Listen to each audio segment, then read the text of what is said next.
तो आज इनसे मीटिंग डन करते हैं। अरे ओ मैडम, चुपचाप खड़ी हो अपनी सीट से। क्या?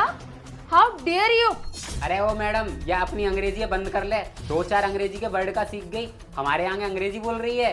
एक्सक्यूज मी, तुम्हें पता भी है तुम किससे बात कर रहे हो? वो बॉस है हमारी कंपनी की और तुम एक मामूली से सिक्योरिटी गार्ड। ओ हेलो, तू हमारे बीच में मत बोल। मुझे बहुत अच्छे से पता है कि ये हमारी कंपनी की बॉस है, लेकिन तू अगर हमारे बीच में बोलेगी तो बहुत बुरा हो जाएगा। ठीक है, ज्यादा अंग्रेजी भौंकने की जरूरत नहीं है मेरे आगे।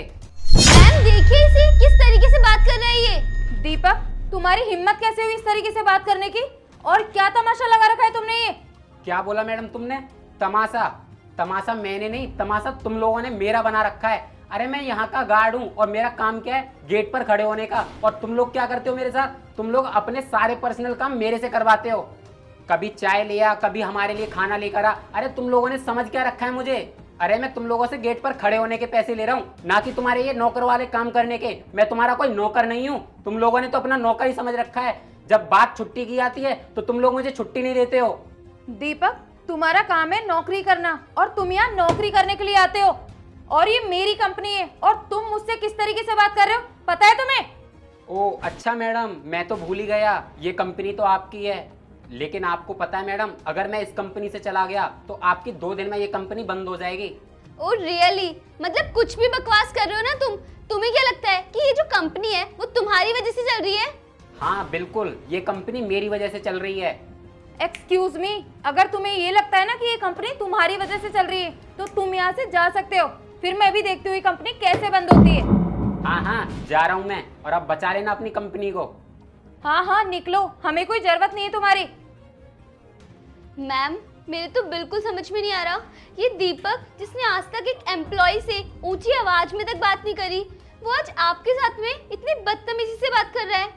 ये सब क्या हो रहा है मैम? मुझे बिल्कुल समझ नहीं आ रहा। अरे आलिया, मुझे तो खुद समझ में नहीं आ रहा। जो लड़का मेरे सामने एक चूं की आवाज नहीं करता था, आज वो मेरे सामने इतनी बदतमीजी से बात कर रहा है। मैम सीरियसली बिल्कुल समझ नहीं आ रहा कि ये सब हो क्या रहा है। चलो ठीक है, तुम बिल्कुल भी टेंशन मत लो, ये सब मैं देखती हूँ। तुम जाओ अपना काम करो। जी मैम। हेलो, हाँ डॉक्टर साहब। हाँ डॉक्टर साहब, मैंने पैसों का इंतजाम कर लिया है। बस मैं आज रात को यहाँ से निकल जाऊँगा और सुबह गांव तक आ जाऊँगा। नहीं, आप मेरे आने से पहले इलाज स्टार्ट कर दीजिए। मैं कल सुबह तक गांव आके आपको पैसे दे दूँगा। हाँ डॉक्टर साहब, आप पैसों की चिंता मत करिए, मैं आपको पैसे कल आकर दे दूँगा। ठीक है डॉक्टर साहब। मैं कम इन मैम? कम इन। वो मैम मैं ये बोल रही थी कि मैंने ना अभी दीपक को बाहर कॉल पे बात करते हुए सुना। शायद वो अपनी माँ से बात कर रहा था। और मैम उसकी बातें सुनकर जहाँ तक मुझे लगता है उसने आज आपसे बदतमीजी से बात भी इसलिए ही करी है क्योंकि हम लोग उसे छुट्टी नहीं देते ना, और उसे शायद अपनी माँ के पास जाना है। अच्छा, तभी मैं सोचूं कि वो मुझसे इस तरीके से बात कैसे कर रहा है। मैं उसे अभी बुलाती हूँ और उससे बात करते हैं। हेलो, बाहर दीपक होगा, उसे अंदर भेजो। ओके। क्या हुआ? निकल गई सारी अकड़? मैंने कहा था ना, मेरे बिना ये कंपनी 2 दिन भी नहीं चल सकती। और अभी तो बस मुझे जाए हुए यहाँ से 2 मिनट हुए हैं। तुम वो सब छोड़ो और तुम ये बताओ कि तुम्हारी माँ की तबीयत कैसी है? क्या मैम साहब, मेरी माँ को? नहीं मैम साहब, कुछ नहीं हुआ मेरी माँ को। दीपक, मैं ना तुमसे कुछ पूछ रही हूँ और जितना पूछूं उतना ही जवाब दो। तुम्हारी माँ को क्या हुआ है, बताओ मुझे। वैसे मैम साहब, आपको तो सब कुछ पता ही है, और सबसे पहले मैंने शायद आपको ही बताया था कि गांव में मेरी माँ है और उसकी तबीयत बहुत ज़्यादा ख़राब है। हॉस्पिटल में इलाज करवाना था, मेरे पास वहाँ का बिल भरने तक के लिए पैसे नहीं थे। तो मैम साहब बस मैंने आपसे तो छुट्टी ही मांगी थी, आपने छुट्टी देने के लिए भी मुझे इनकार कर दिया। उस टाइम मुझे पैसों की इतनी ज़्यादा ज़रूरत थी, लेकिन मैंने जैसे तैसे करके बिल के पैसे तो इकट्ठे कर लिए। लेकिन मैम साहब आपने मुझे जाने नहीं दिया गाँव में, और अभी माँ का ऑपरेशन होगा, अभी आप लोग फिर नहीं जाने दोगे मुझे। और मैम साहब मैंने बस इसीलिए ये सब किया आपके साथ, ताकि मुझे आप नौकरी से निकाल दो और मैं अपने गांव जा सकूं अपनी माँ के पास, क्योंकि इस टाइम उसके पास कोई नहीं है। मैं अकेला उनका एक बेटा हूं और मैं भी इस टाइम उनके साथ नहीं हूं। तो आप ही बताओ मैं क्या करता। हाँ दीपक, तुम एकदम सही कह रहे हो कि तुमने मुझसे थोड़े दिन पहले बोला था कि मेरी माँ की तबीयत बहुत ज़्यादा ख़राब है, मुझे छुट्टी चाहिए। लेकिन तुम्हें तो पता ही है ना, काम का वर्कलोड इतना ज़्यादा हो गया था कि मैं तुम्हें छुट्टी नहीं दे पाई, और तो और मैं तुम्हारी बातों पर ध्यान भी नहीं दे पाई। और दीपक प्लीज़ मुझे माफ़ कर देना, मैं वर्क में इतना पागल हो गई थी कि मुझे इंसानियत का बिल्कुल भी पता नहीं था।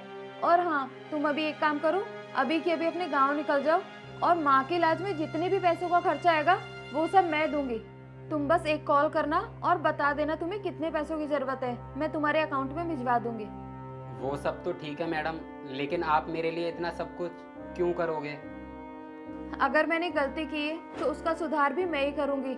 और हाँ, तुम तो बस मुझे इतना बता देना कि तुम्हारी माँ के इलाज में कितने पैसे लगेंगे, और तुम्हें 1 रुपया भी करने की ज़रूरत नहीं है। और तुम्हारी जितने भी दिन की छुट्टी होगी ना, तुम्हारी सैलरी से 1 रुपया नहीं कटेगा। सॉरी मैम, मुझे माफ़ कर दीजिए, मुझे आपके साथ ऐसा नहीं करना चाहिए था। मैंने आपके साथ इतनी बदतमीजी की। मैम साहब प्लीज़ मुझे माफ़ कर दीजिएगा। कोई बात नहीं, तुम माफ़ी मत मांगो। मैं समझ सकती हूँ कि तुम्हारी माँ बीमार है, इसलिए तुमने मुझसे इस तरीके से बात की, नहीं तो आज तक तुमने कभी मुझसे ऊंची आवाज़ में बात तक नहीं की। तुम एक काम करो, अब देर मत करो और अपने गाँव के लिए अभी निकल जाओ। ठीक है मैम साहब, मैं अभी गांव जा रहा हूँ, और जैसे ही माँ की तबीयत ठीक होगी मैं वापस आ जाऊँगा। अरे तुम आराम से आना, और यहाँ की चिंता बिल्कुल भी मत करना। और हाँ, एक बात और, तुम्हारी किसी भी बात का मुझे बिल्कुल भी बुरा नहीं लगा, क्योंकि तुमने मजबूरी में ये सब बोला था। ठीक है मैम साहब, अब मैं चलता हूँ। देखा लिया तुमने, दीपक ने आज तक मुझसे ऊंची आवाज में बात नहीं की।